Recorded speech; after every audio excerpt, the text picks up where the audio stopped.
She shouldn't be in there! Linda Wexler's voice sliced through the humid Georgia air as I sprinted toward the pool. Her son, Trent, stood by the edge, sweating, unsteady, and holding a handgun like it made him king of the neighborhood. "Get out before I make you," he barked at my daughter, Claire, who froze mid-step, her pool towel slipping from her shoulder into the blue water. Linda Wexler, president of our HOA board, didn't look alarmed. She looked proud. She folded her arms and said, "Some people just don't belong here." The barrel in Trent's hand glinted in the sun. "Lower the weapon," I said, breath ragged but voice steady. Trent flinched. I saw the panic behind the bluster, the tremor of someone realizing he'd gone too far. Linda scoffed. "Don't threaten him, Marshall. You know this pool is HOA property. We set the rules." I gave a short, humorless laugh. "Funny," I said, stepping between them, "because last I checked, my dues pay for that pool, and the law still applies inside your gates." The shift was instant. Linda's smirk faltered. The air thickened with the sound of water lapping and the collective silence of neighbors peering through blinds. Before we go further, subscribe now if you believe power should never protect the wrong people. What happens next will prove why. I'm Deputy Marshal Evan Carlisle. I don't flash the badge unless I have to, and certainly not in front of my daughter, but I didn't move here for luxury. I moved here for peace after losing my wife 2 years ago. The badge is what's left of who I used to be, and the house beside this pool was supposed to be our restart. I wanted Claire to have sunlight, friends, and something normal again. I didn't expect that normal would involve a gun pointed at her in broad daylight. When I first met Linda Wexler, she'd seemed polite enough. Tight smile, firmer handshake than expected. She introduced herself as the one who keeps Maple Hollow civilized. What she meant was controlled. She loved rules more than people. Her son, Trent, was her enforcer, the self-appointed security volunteer who'd been kicked out of college and brought home to manage neighborhood watch duties. Everyone knew he was unstable, but no one spoke up. Linda made sure of that. To her, order meant obedience, and anyone who didn't obey, especially someone like me, a widowed outsider, was a threat. I'd caught her once telling a neighbor that I brought the wrong kind of energy. That was her code for power she couldn't manipulate. She'd fine people for fence colors, lawn height, even the sound of their air conditioners. But this was beyond control. This was her son, weapon in hand, threatening a child because he thought his mother's rules carried the force of law. I remember Claire's voice trembling when she whispered, "Dad, I just wanted to swim."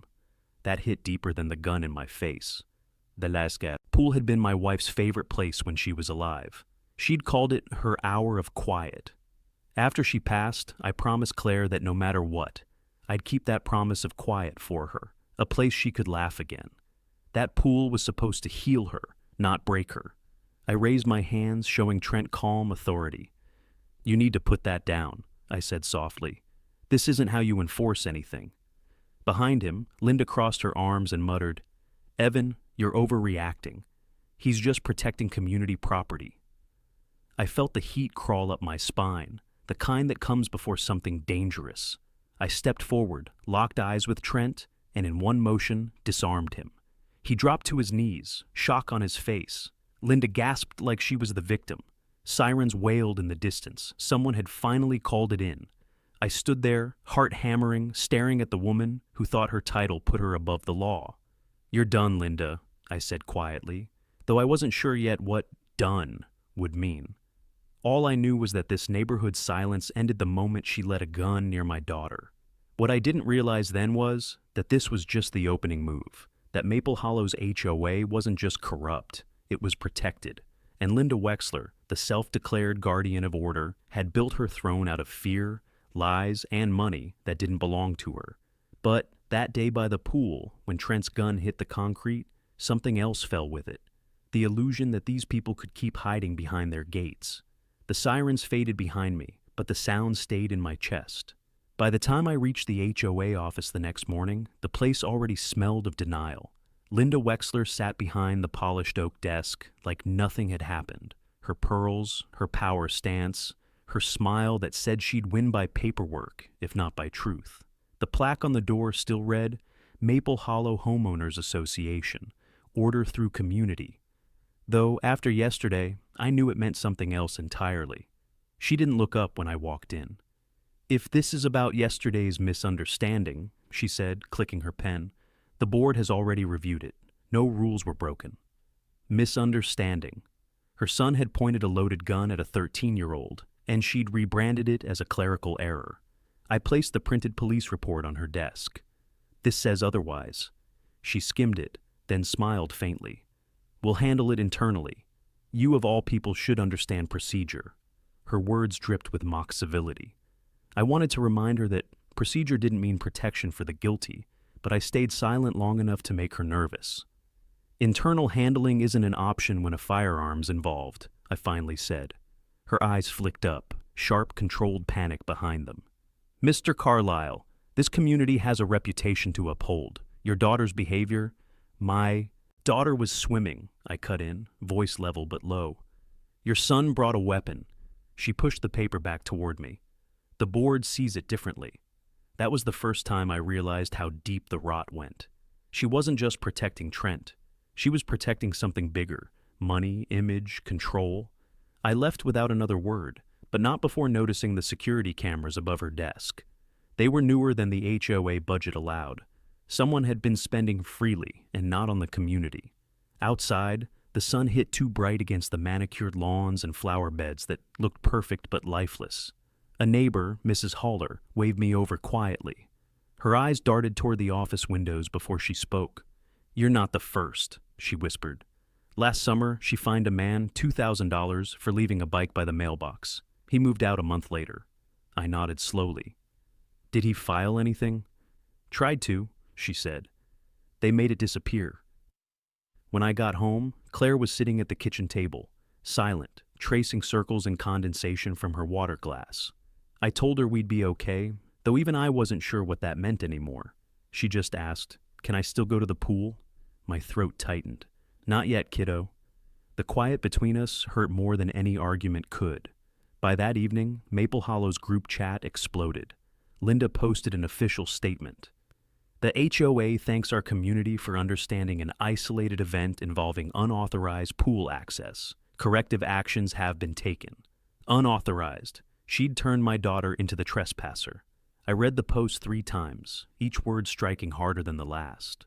Beneath it, neighbors typed cautious emojis, nervous affirmations, or nothing at all. Fear had a way of dressing itself up as politeness here. I logged into the county report system and uploaded the footage from my security camera, the one that showed Trent raising his gun. It was my insurance policy against whatever internal handling Linda thought she could pull. My badge gave me access most people didn't have, but I knew using it would only matter if I had undeniable cause. So, I filed it properly, attached the timestamps, and forwarded a copy to the Public Integrity Unit, not as a complaint, but as documentation in case the local precinct decided to bury it. That night, my porch light flickered twice, then went out completely. When I stepped outside, the wires were cut, cleanly, not vandalism, surgical precision. A message. In the distance, a car idled too long near the gate. I didn't chase it. People like Linda didn't threaten directly. They whispered, hinted, applied pressure until you cracked. But she'd made one mistake. She assumed I'd come here just to retire into peace. What she didn't know was that peace is something I protect by force if I have to. I called the sheriff's office first thing in the morning, not to file a second report, but to request something different. "Public integrity oversight," I said. "I think an HOA president's interfering with an active investigation." The deputy on the other end paused, then said, "We'll start the paperwork." When I hung up, I watched the sunrise over the empty pool from my porch. For the first time since yesterday, I felt something steady return, a sense that maybe order could belong to the right people again. Maple Hollow thought it had rules. Now it was going to learn what law really looked like. The next evening, I spotted Trent Wexler by the community parking lot, leaning against his mother's white SUV like a ghost no one wanted to acknowledge. The sunset bounced off the metal, painting him in harsh orange light. His shoulders were hunched, his head down, both hands buried deep in his jacket pockets. From a distance, he looked smaller than he had by that pool, like someone who'd finally realized the gravity of what he'd done. I almost walked past him, but his eyes flicked up, catching mine. The guilt was unmistakable, trembling in his jawline, the way his fingers twitched as if still holding that gun. He didn't speak, but his posture told the story. A restless shift of weight, a slow scrape of his shoe against the curb. The kind of nervous motion that gives away truth long before words do. "You waiting for me?" I asked quietly. His gaze dropped again, hands tightening in his pockets until his knuckles bulged through the fabric. He looked trapped between confession and fear. I took a slow step closer. "You've got something you want to say, Trent?" His shoulders lifted slightly, an aborted nod, then a sharp shake of the head, as if he'd just remembered whose son he was. "Your mother send you?" I pressed. He winced, the smallest flinch, eyes darting toward the HOA office across the street. The blinds were half closed, but I could feel Linda's shadow behind them. He wasn't here to threaten me. He was here because he didn't know how to live with what he'd done. "Trent," I said, voice lower now. "The sheriff's office already has the footage. What happens next depends on whether you keep hiding behind her." He exhaled hard, staring at the ground, and for a second his lips moved without sound. Then he turned away, wiping his palms against his jeans like he was trying to scrub something off them. I let him go. You can't force truth. It cracks only when the guilt outweighs the fear. When I got home, my porch light still hung dead. The neighborhood looked staged, every lawn perfect, every window sealed against what was happening underneath. I poured coffee, sat by the window, and watched as Trent's SUV rolled past, stopping twice before finally driving off. The Public Integrity Unit had acknowledged receipt of my report that morning. They'd told me to stay quiet, gather no more evidence myself, and let them handle it discreetly. I agreed, mostly, but watching Trent's haunted movements, I knew discretion wasn't going to be enough. The next day I found him again, this time outside the community gym. He stood with a towel slung over his neck, eyes red, posture caved in like he'd forgotten how to stand straight. When he saw me, his first instinct was to look around, scanning for witnesses. "Relax," I said. "I'm not here to arrest you." He swallowed, throat working hard. "I didn't mean—" he started, but his voice cracked halfway. He stopped himself, staring down at the pavement. His foot tapped in frantic rhythm, then stilled. "You almost killed her," I said quietly. His breathing hitched, fast and shallow, like the words had hit a nerve he couldn't brace for. He shook his head once, violently, as though trying to dislodge the memory. People passed by, pretending not to see us. That's what Maple Hollow did best, pretend. Trent shifted again, gripping the towel so tight his knuckles turned white. I noticed his arm tremble. "You want this to end?" I asked. He gave a barely visible nod. "Then tell the truth. To someone who can do something about it." His eyes flicked up, just for a second, but I saw the war happening behind them. Fear on one side, conscience on the other. His lips pressed into a thin line. He turned away before I could say more. Later that night, a small brown envelope slid under my door.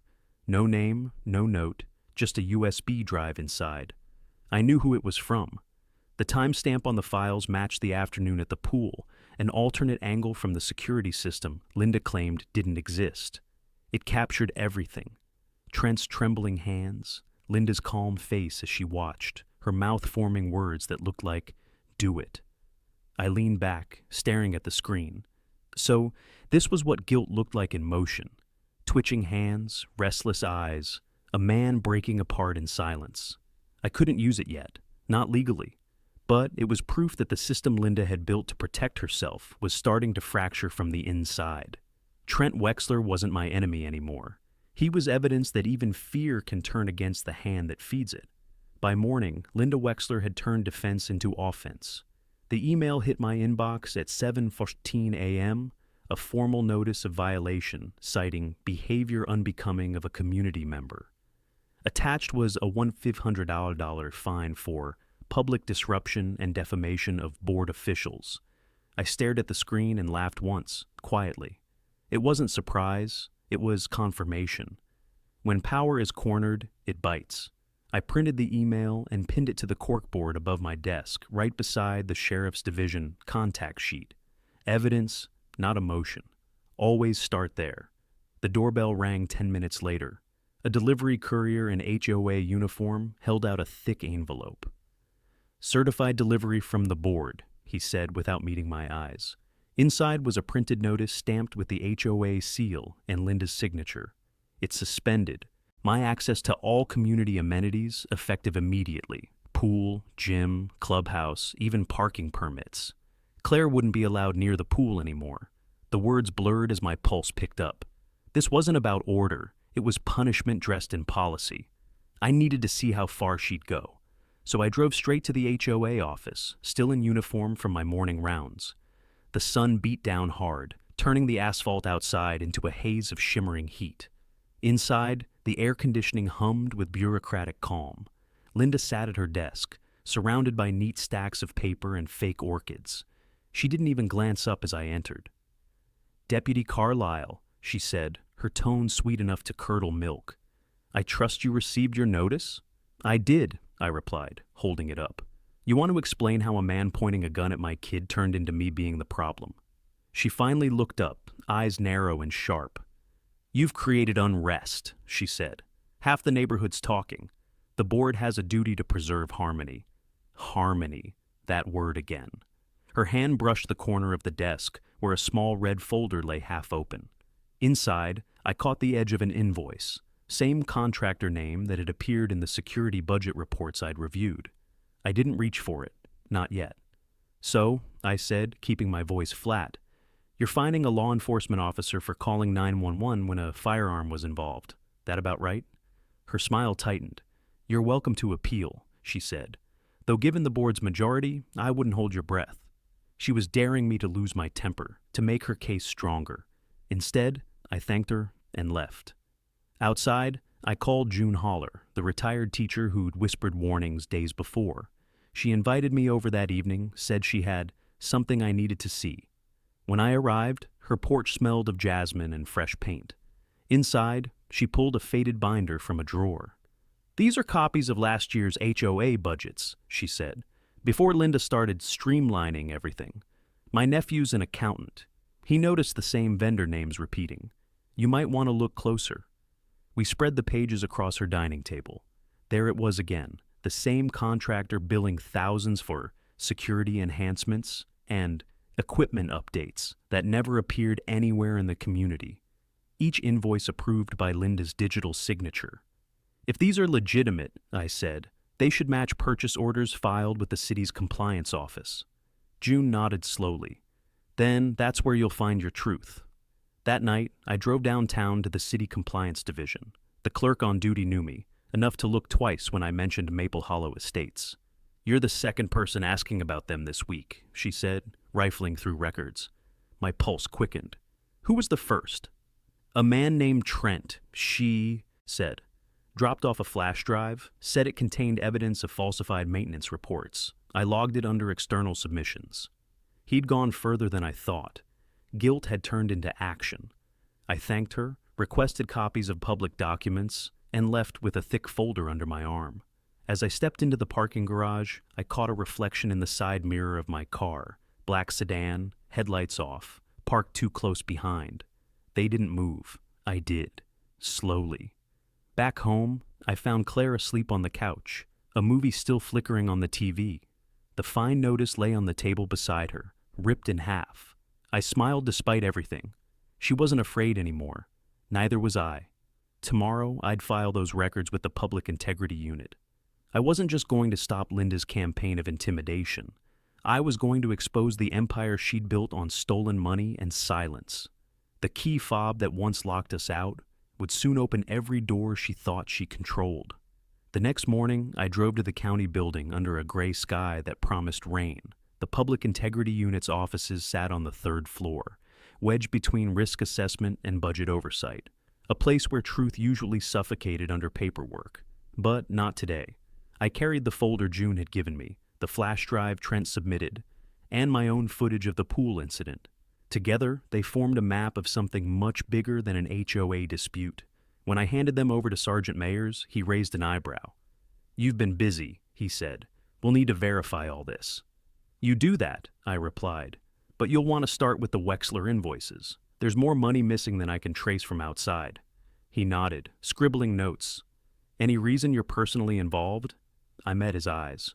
"She made it personal when her son aimed a gun at my daughter." That shut down any further questions. He promised to start cross-referencing the contractor names with municipal payment records. I knew how long that could take, weeks, maybe months, but every case needs a spark, and now the fuse was lit.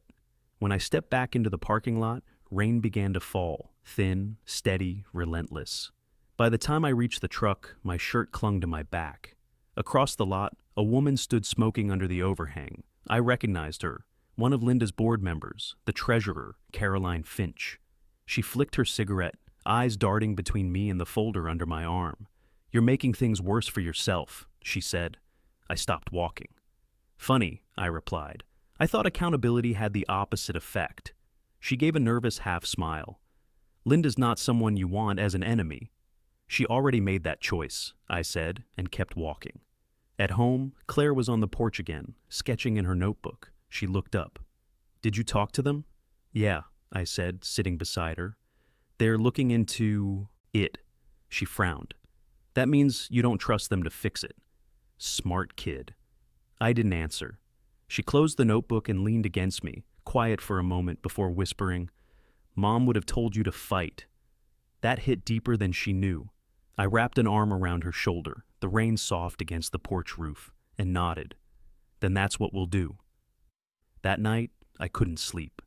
I replayed every encounter, Linda's calm arrogance, Trent's trembling hands, Caroline's warning, and something new clicked into place. Linda wasn't scared of me. She was scared of exposure. The money wasn't just embezzled. It was laundered through inflated maintenance contracts signed by dummy vendors. She needed silence to survive, and I just made noise she couldn't contain. By morning, the HOA's retaliation escalated again. A red notice hung on my front door. Leanne initiated, failure to comply with HOA fines. She was coming after my house now. I laughed out loud, a sharp, humorless sound. She thought she could scare a lawman with paperwork. The irony almost made it poetic. I took photos of the notice and emailed them to mayors. "Add harassment and abuse of authority," I wrote. "Patterns clear." His reply came 2 hours later. "Received. Preliminary audit underway." Later that afternoon, I drove to City Hall again, this time not to submit evidence, but to dig deeper. Using public access terminals, I cross-searched the vendor names from June's binder with county business licenses. Out of 8 companies, 5 didn't exist. The remaining 3 had identical mailing addresses. A P.O. box rented in Linda Wexler's maiden name. My pulse kicked up. This wasn't sloppy accounting, it was deliberate fraud. I printed every record and called mayors. "You'll want to expedite that audit," I told him. "She's running shell accounts." When I returned home, 2 HOA vehicles were parked across the street. The same courier from before stepped out, holding another envelope. "Delivering notice," he muttered, avoiding my gaze. "Put it on the table," I said. Inside was a letter declaring my membership status under review pending disciplinary action. Translation: suspension, isolation, pressure. They were trying to break me before the investigation could. I didn't respond publicly. Instead, I sent every neighbor on the HOA email list a simple message. "For anyone else who's been fined or threatened, the county's auditing the board. You're not alone." Within an hour, 15 replies flooded in. Stories of overcharges, intimidation, even threats of foreclosure. The silence that had protected Linda was cracking. That night, I stood by the window watching headlights roll past. For the first time since all this started, I felt the balance shift. Not victory yet, but movement. The pool's reflection shimmered under the rain, the same water that had once mirrored fear, now reflecting something new. Resistance. The fight was no longer mine alone. It had become Maple Hollow's reckoning. The storm passed overnight, leaving Maple Hollow slick and quiet. By sunrise, the pool glimmered like nothing bad had ever happened there. But beneath that calm, I could feel the shift. The neighbors' silence had cracked. People were talking again. Some whispered on their morning walks. Others typed in the community forum under fake usernames. The fear that kept them obedient was bleeding out, slowly but definitely. I wasn't naive enough to think Linda would back down. No, she was about to double down. By mid-morning, I received the proof. A thick envelope from the HOA's legal counsel arrived by courier. Inside was a formal cease and desist letter accusing me of defamation, harassment, and unlawful dissemination of private association information. It was laughable, her last attempt to intimidate me into silence. I placed it in the same folder that now held every piece of her corruption. The pile was getting heavy. I decided to visit the sheriff's office in person this time. The Public Integrity Unit operated out of the back wing, behind frosted glass doors marked with a simple gold sign, County Oversight Division. Sergeant Mayers looked up as I entered, eyes weary but sharp. "Carlisle," he said, motioning me in. "We finished the first phase of the audit." He slid a folder across the desk. "You were right about the fake vendors. Funds funneled through 3 shell accounts, all linked to your HOA president. We've looped in the district attorney's office." I leaned forward. "How long before it goes public?" "Not yet," he said. "We're building the case quietly, but off record, you've kicked the hornet's nest. Don't walk alone at night." I nodded, understanding exactly what that meant. Corruption doesn't collapse gracefully, it thrashes. As I left the office, my phone buzzed. Unknown number. When I answered, a man's voice whispered, "You're making a mistake." Then the line went dead. The timing wasn't coincidence. They knew the investigation had moved. I filed the call into my log and drove home, scanning mirrors out of habit. 2 cars back, same black sedan I'd noticed at the garage days earlier, no plates visible. They peeled off when I turned into the subdivision. Message received. That evening, Claire found me on the porch, running through notes. "You're really not scared of them?" she asked. "Scared?" I smiled faintly. "No, careful, always." She nodded, then hesitated. "Dad, people are talking about you, at the school. Some parents think you're making everything worse." The words hit hard, but not unexpectedly. "That's what power does when it's threatened," I said. "It blames whoever shines a light." Later, I went for a walk. No badge, no uniform, just me. The community park sat empty except for Trent Wexler sitting on a bench, hood pulled low, cigarette burning to ash. When he saw me, he straightened, guilt still etched into every motion. "I heard about the audit," he muttered. His leg bounced uncontrollably, hands gripping the edge of the bench. "She's furious, says she'll sue everyone who talks." His voice cracked. "She keeps saying it's all your fault." "Maybe it is," I said, "but truth has to land somewhere." He nodded, staring at the ground.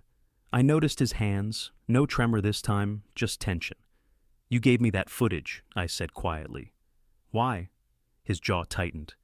"Because she told me to scare your daughter," he said. And when I saw her face, just a kid, I realized what I'd become. He flicked the cigarette away, pressing his palms against his knees. "You'll end this, right?" "Not me," I said. "The truth will." When I got home, the porch light that had been dead for a week flickered back on. Someone had repaired the wire. I didn't know who, but I had a guess. Guilt can change people, sometimes for the better. I stood there for a long minute, listening to the night settle over Maple Hollow, the hum of sprinklers, the low buzz of crickets, and somewhere in the distance, the faint click of a door closing. Inside, my laptop pinged with a new message from Sergeant Mayers. "County investigators approved the warrant. Audit expands tomorrow. Be ready." My heartbeat slowed into something steady, deliberate. Tomorrow meant exposure. It meant the walls Linda had built with fear and paperwork were about to come down. I looked out the window toward the pool, the same blue surface where it all began. The reflection wavered under the porch light, calm and dangerous all at once. Tomorrow, Maple Hollow would learn what accountability looked like, and this time, it wouldn't be behind closed doors. The following morning carried a silence that felt deliberate, as if the whole neighborhood was holding its breath. The county audit was officially underway, and for once, the fear wasn't mine to bear. Still, I knew Linda wouldn't crumble quietly. When people like her feel power slipping, they grab harder. I just didn't expect the next hand to reach out would be Trent's. He called near noon, his voice shaking through the static. "We need to talk," he said. "Not here. The old grocery lot behind the tennis courts." The same spot where we'd spoken once before. He hung up before I could answer. I grabbed my badge, locked the door, and drove out under the rising heat. When I got there, he was already pacing beside his truck. He looked worse than before. Eyes hollow, shirt untucked, a bruise along his jawline that hadn't been there the last time I saw him. He didn't speak right away, His fingers twitched at his sides, then tightened into fists, then relaxed again, like his body couldn't decide whether to fight or flee. I stood a few steps away, giving him space. "She knows," he said finally, his voice cracked. "She found out I talked to you." My pulse slowed. "How bad?" He laughed once, but it sounded more like a choke. "You ever seen your mother cry without tears? That's Linda. She said I embarrassed her, said I've ruined everything." He kicked at a loose rock on the pavement, shoulders curling inward like a man trying to disappear. "She took my keys, Dad's watch, even my phone. I had to borrow a neighbor's just to call you." I kept my tone level. "You said you needed to talk. What changed?" He pulled something from his pocket, a crumpled paper folded too many times. "I found this in her desk. She was on the phone with her contractor last night, screaming about invoices not matching. Then she tore this up and threw it out. I pieced it back together." He handed it to me. It was a signed authorization, Linda's signature authorizing a $75,000 emergency expenditure from community funds for security perimeter enhancements. The date was 2 weeks before the pool incident.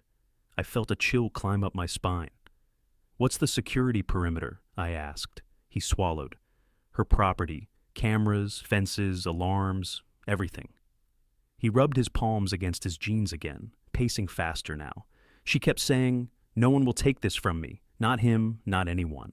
He stopped, staring at the asphalt like it might give him courage. "She meant you. I didn't understand until she made me follow Claire that day. She said to make sure the rule breaker doesn't touch HOA property again. I thought she meant to scare her off, that's all. But then she handed me the gun." His voice cracked open. "She told me it wasn't loaded." The admission hit hard. Not because I didn't suspect it, but because hearing it from him stripped away the last veneer of control Linda had. Trent looked sick, trembling from the inside out. He pressed a hand to his temple and said, "I can't sleep anymore. Every time I close my eyes, I see her face." I took the paper and folded it carefully into my pocket. "You did the right thing by coming forward," I said. He laughed bitterly. "No, I did the right thing 2 weeks too late." I pulled out my phone, hit record, and placed it on the hood of his truck. "Say what you just told me again, word for word." He hesitated, jaw tight. Sweat rolled down his temple. "This isn't about me," he muttered. "She'll destroy me." "She already has," I said quietly. He nodded once, then took a deep breath. "My name is Trent Wexler," he began. His voice trembled, but he didn't stop. He confessed to everything: the gun, the intimidation, the forged invoices, his mother's instructions. Each sentence sounded like a man unloading bricks he'd carried for years. When he finished, he pressed his palms flat on the hood, staring at his reflection. "What happens now?" he asked. "Now," I said, "you help me make sure she can't do this again, to anyone." He didn't argue, just nodded and walked away, shoulders slumped but lighter somehow. As I drove back toward the subdivision, the weight of the recording sat heavy in my pocket. This wasn't just a statement. It was a turning point, the moment fear finally flipped sides. For the first time, I wasn't the only one standing against Linda Wexler. Her own son had joined me, and his confession would be the crack that brought her entire empire down. By the time I got home, the air in Maple Hollow felt different, thicker, restless, like the quiet before a storm that everyone knows is coming. I parked, locked the door behind me, and played Trent's recording on my laptop. His voice cracked through the speakers, raw and unfiltered. Every confession, every word about Linda's instructions, every forged invoice. It was all there. When it ended, I sat in silence, the hum of the fridge the only sound in the room. The weight of what I held wasn't relief. It was responsibility. I sent a copy to Sergeant Mayers with the subject line, "Witness Confession, Urgent Verification." Within minutes, he replied, "Received. This changes everything. We're escalating to the district attorney's office. Don't engage with the HOA directly until instructed." His caution was sound, but waiting wasn't my strength. At dusk, I walked to June Holler's house, the same place where the first pieces of this puzzle had started coming together. She opened the door before I even knocked, her face tense. "You've stirred up something fierce," she whispered. "The HOA called an emergency board meeting tonight. Closed doors, no residents allowed." "Perfect," I said. "That means they're nervous." We spread out the papers again across her dining table. the same copies of invoices and vendor lists she'd shown me before. But now, with Trent's confession, the puzzle pieces had edges. He said she authorized 75 grand in security expenses for her own house, I told her. June's eyes widened. That's nearly half the HOA's yearly budget. She shook her head slowly. We trusted her with everything. Not anymore, I said, sliding Trent's written statement across the table. This is our proof. The county will take it from here. Still, I couldn't shake the feeling that Linda was already trying to clean up her trail. People like her always do when the spotlight starts to turn. I needed the community on record before she spun another lie. So I drafted a simple email, calm, factual, and impossible to twist. Residents of Maple Hollow. A county-level investigation into HOA financial management is in progress. If you've experienced unusual fines, payment requests, or threats of enforcement, please contact the County Oversight Division directly. Do not delete records or comply with new financial demands until notified. I hit send, then sat back. Within minutes, replies began to flood in. 58 messages by midnight. Stories of intimidation, overcharges, bogus violations, and photos of unauthorized construction around Linda's property. The silence she'd built her power on was finally collapsing. I forwarded the batch to Mayers, then turned off the lights and sat by the window.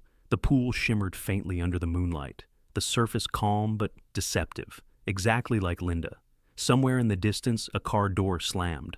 A figure moved across the sidewalk, pausing near my mailbox. I stepped outside, hand on the grip of my holster, and caught a glimpse of Caroline Finch, the HOA treasurer.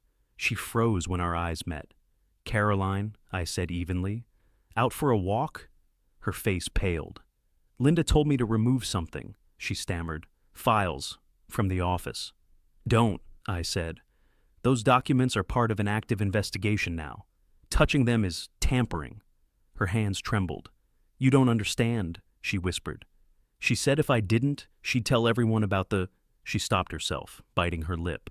"About what?" I asked. "The kickbacks," she blurted. "She gave me 10% of every vendor check, said it was compensation for loyalty. I didn't think she'd take it this far." I exhaled slowly. "You're going to tell that to the investigators tomorrow, not to me." She nodded weakly, stepping back, tears forming. "She's losing control, Evan," she said. "She told me last night she'd burn the whole thing before letting you take it." Then she turned and hurried away. Back inside, I sat at my desk and began compiling everything. Trent's recording, Caroline's admission, the invoices, the neighbor reports. I arranged them into a single encrypted file labeled Wexler Case, jarmasterevidence.zip. Then I backed it up on 2 drives, one for Mayers, one for the county DA. When I finally looked up, dawn had started to touch the sky. The pool glowed faintly below, silent witness to every sin buried in this neighborhood. I wasn't just preparing evidence anymore. I was preparing for war, the kind fought with truth and law instead of weapons. And by the time the sun rose fully, the first cracks of justice were already echoing through Maple Hollow. By sunrise, Maple Hollow didn't feel like a neighborhood anymore. It felt like a crime scene waiting to be processed. The manicured lawns and white fences looked no different, but under that morning calm, every resident knew something had shifted. The county investigators were due to arrive by noon, unannounced but expected. I sat at the kitchen counter, coffee cooling beside the folder of evidence. Every page was a reminder of how deep Linda's reach had gone, and how fragile her empire really was. At 8:47 a.m., my phone buzzed. Sergeant Mayers. "We're greenlit," he said. "Audit team's moving in today. You're not to interfere, but stay available." His voice carried the tone of someone who'd seen this kind of unraveling before. I thanked him and hung up, but my gut told me to keep eyes on the ground. Linda wouldn't go quietly. By 10, the HOA office parking lot filled with unfamiliar cars. The county seal gleamed on the side of a white van. 2 investigators in plain clothes stepped out, followed by a compliance officer with a clipboard thicker than a legal textbook. From my porch across the street, I watched as they entered the building. Within minutes, word spread through the community like wildfire. Curtains shifted. Neighbors lingered on porches, pretending to water plants while waiting for updates. The silence broke when Caroline Finch's silver sedan pulled up. She stepped out clutching a folder, shoulders squared but trembling. Her face told me she'd finally chosen a side. I crossed the street and approached quietly. "You ready for this?" I asked. She nodded. "She's inside," she said, voice low. I don't think she slept. She's been shredding documents since dawn. Her eyes darted toward the window. They caught her with one in her hand when they came in. Inside, the air conditioning hummed, but the tension was electric. Papers scattered across Linda's desk, a cross-section of arrogance and panic. She stood behind it, lips tight, arms folded, every inch the queen defending her crumbling throne. The lead investigator was calm, professional, methodical. "Mrs. Wexler, we're here under authority of county oversight. We'll need full access to all records, physical and digital." "I've already provided what's relevant," she snapped. "Anything else is privileged." The investigator didn't flinch. "Ma'am, financial records tied to communal funds aren't privileged. They're public under Georgia statute." For the first time, Linda's composure cracked. She reached for a binder, but he stopped her hand mid-motion. "We'll take it from here." I stayed silent, leaning against the doorframe, badge clipped to my belt, but unspoken.